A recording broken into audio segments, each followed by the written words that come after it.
tenido ataques de asma?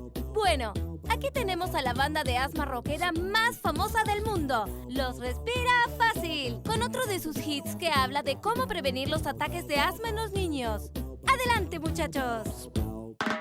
Aspira el piso, aspira el piso, aspira el piso y el asma se irá. Aspira el polvo, aspira las migajas, aspira el piso y el asma se irá. Tienes que aspirar los muebles, aspirar en la casa, ya que el polvo a los niños de ataque de asma les dará.